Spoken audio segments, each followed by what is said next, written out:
Bismillahirrahmanirrahim. Assalamualaikum warahmatullahi wabarakatuh. Selamat pagi anak-anakku semua. Perkenalkan, nama saya Indah Eko Cahyani. Nanti kita akan ketemu di 10 pertemuan ya insya Allah pada materi atau mata kuliah IDF Matematika untuk semester 1. Oke, untuk pertemuan yang pertama kita akan mempelajari tentang relasi dan fungsi. Tentunya kalian sudah mempelajari materi relasi dan fungsi itu di SMP sudah pernah ada, kemudian di SMA ataupun SMK ataupun MA atau sederajat juga sudah pernah ada ya. Saya ulangi lagi untuk pengertian relasi dan fungsi. Sebelum ke pengertian relasi dan fungsi, terlebih dahulu perhatikan diagram berikut. Perhatikan gambar 1, 2, dan 3.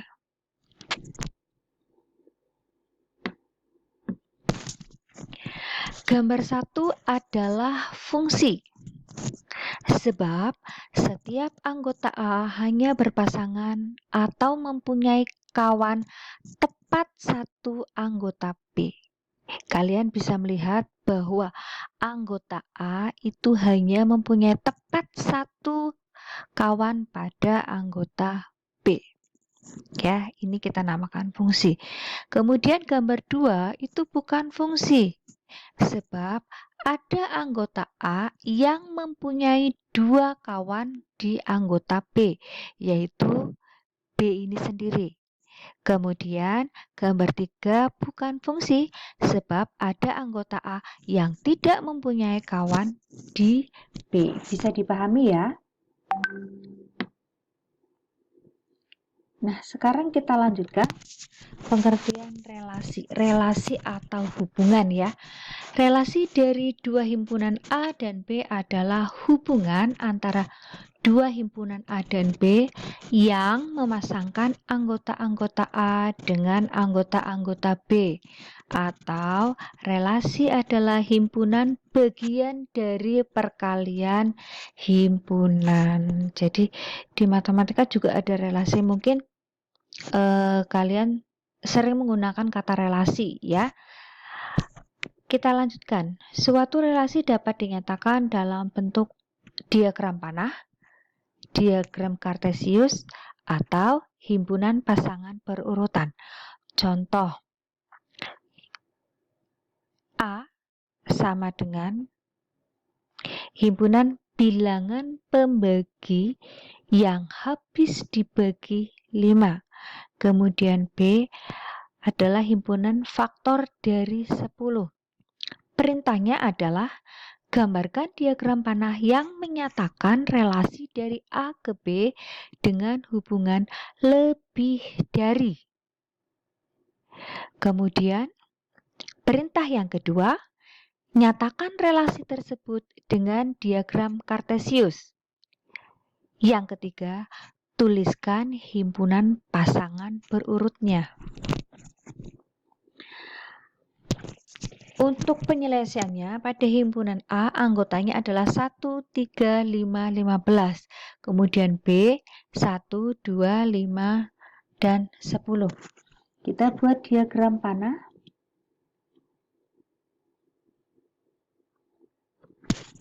Nah, pada anggota A 1, 3, 5, 15. Anggota B 1, 2, 5, 10.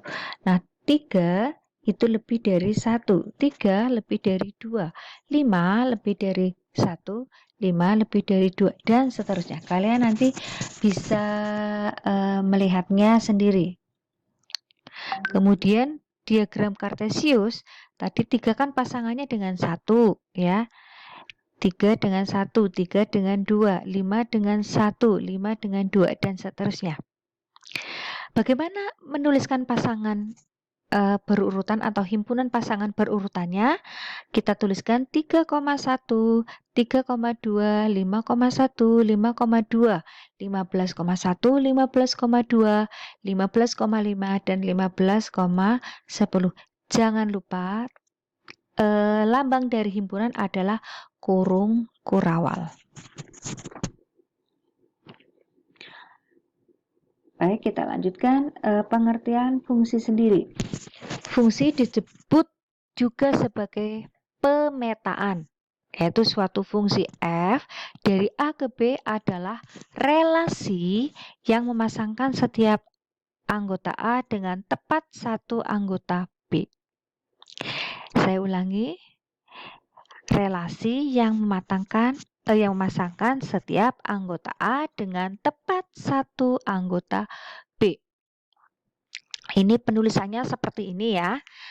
Jika fungsi f memetakan x adalah elemen A dan y elemen B, maka ditulis fungsi f ini x memetakan ke y, atau y dinamakan peta atau bayangan dari x oleh f. Kemudian himpunan semua peta membentuk daerah hasil atau rank fungsi dari fungsi f. Himpunan A dinamakan daerah asal atau domain dari f, dan himpunan B dinamakan daerah kawan atau kodomain dari f. Domain fungsi sering ditulis df, kodomain sering ditulis kf, dan rank fungsi ditulis dengan rf.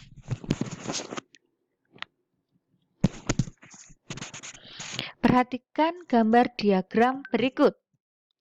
Ini kita mempunyai dua himpunan, yaitu A dan B.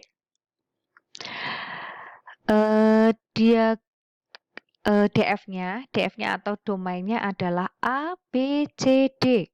KF-nya adalah kodomainnya ya, daerah kawannya 1, 2, 3, 4, 5. Sedangkan RF-nya adalah 1, 2, dan 3. Maka kita menuliskan seperti ini ya. Oke, kita lanjutkan dengan macam-macam fungsi. Berdasarkan rumus fungsinya, fungsi dibedakan menjadi dua, yaitu fungsi aljabar dan fungsi transenden. Untuk fungsi aljabar, contohnya fx sama dengan x kuadrat plus 2x min 5, dan masih banyak contoh yang lainnya. Sedangkan fungsi transenden sendiri dibedakan lagi menjadi tiga, yaitu fungsi trigonometri, fungsi eksponen, dan fungsi logaritma. Kemudian kita akan mempelajari jenis-jenis fungsi sendiri, yaitu ada fungsi konstan atau tetap, fungsi tangga, dan fungsi modulus. Untuk fungsi konstan atau tetap adalah jenis fungsi yang memetakan setiap anggota domainnya tepat satu ke sebuah nilai konstanta, sehingga fx-nya sama dengan C. Contoh fx sama dengan 2. Sekarang domainnya min 2, min 1, 0, 1, 2. Nah, semua ini ketika dipasangkan itu hasilnya 2 ini yang kita namakan dengan fungsi konstan. Berikutnya fungsi tangga. Fungsi tangga adalah fungsi yang domainnya merupakan bilangan real, sedangkan ranknya merupakan bilangan bulat. Biasanya ditulis fx sama dengan, ini tanda mutlak ya. Tanda mutlak itu kalau di sini kok kurung siku ya. Harusnya tanda mutlak itu berarti kurung tegak 2 ya. Fx sama dengan x bernilai min 2 untuk x-nya dari min 2 ya. Min 2 lebih kecil atau sama dengan x lebih kecil min 1.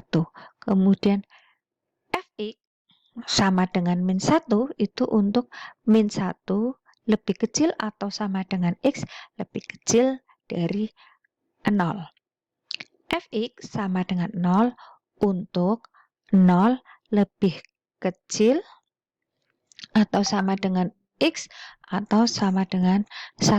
Sedangkan fx sama dengan x untuk 1 lebih kecil atau sama dengan x atau lebih kecil dari 2. Dan fx sama dengan 2 untuk 2 lebih kecil dari x lebih kecil dari 3. Sekarang perhatikan sketsanya. Ya. fx sama dengan min 2 jika min 2 sampai dengan min 1. Tetapi kan di sini min 2-nya ada sama dengannya. Makanya kenapa di sini? Nah, min 2 sampai dengan min 1 itu bernilai min 2 ya, bernilai min 2, y-nya min 2 itu untuk x-nya min 2 sampai dengan min 1. Ya, min 2-nya ada sama dengan, makanya di sini bulatannya penuh, sedangkan min 1 karena tidak ada sama dengannya maka bolong ya, seperti itu. Oke, ini nah untuk min 1 berapa? Untuk min 1 sampai dengan 0.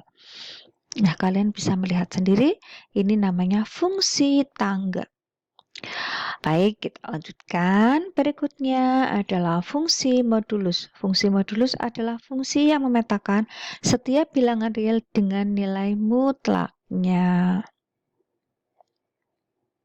Ya, fx sama dengan harga mutlak x itu bernilai x untuk x-nya lebih besar dari 0 dan bernilai min x untuk x-nya kurang dari 0. Silakan dipelajari. Oke, kita lanjutkan dengan fungsi injektif, fungsi surjektif, dan fungsi bijektif. Fungsi injektif disebut juga fungsi satu-satu. Ya, fungsi satu-satu. Kalian perhatikan, apabila fx1 sama dengan fx2 atau x1 sama dengan x2. Ya, ekuivalen dengan pernyataan jika x1 tidak sama dengan x2, maka fx1 tidak sama dengan fx2. Perhatikan contohnya. Ya, ini adalah fungsi injektif. Ini di sini 3, ini hasilnya juga 3. Begitu ya. Kemudian fungsi surjektif. Fungsi surjektif seperti apa? Disebut fungsi surjektif jika semua anggota kodomain atau kawan fungsi itu merupakan anggota ringnya. Jadi kawannya, anggota kawan kodomain itu nanti merupakan rank atau hasil pada himpunan B. Ya, pada himpunan yang kedua itu tidak ada yang kosong. Itu fungsi surjektif. Kalau yang pertama kan boleh kosong ya, artinya ini himpunan A1, 2, 3 ya, hasilnya 3. Oke, berikutnya fungsi bijektif. Fx disebut fungsi bijektif jika fx adalah fungsi satu-satu dan onto, atau disebut juga korespondensi satu-satu. Korespondensi satu-satu seperti apa? Anggota A sama dengan anggota B. Ya, anggota A sama dengan anggota B tinggal satu-satu, mempunyai tepat satu pasangan pada anggota B. Nah, kita lanjutkan dengan inverse fungsi linear. Kalian perhatikan gambarnya.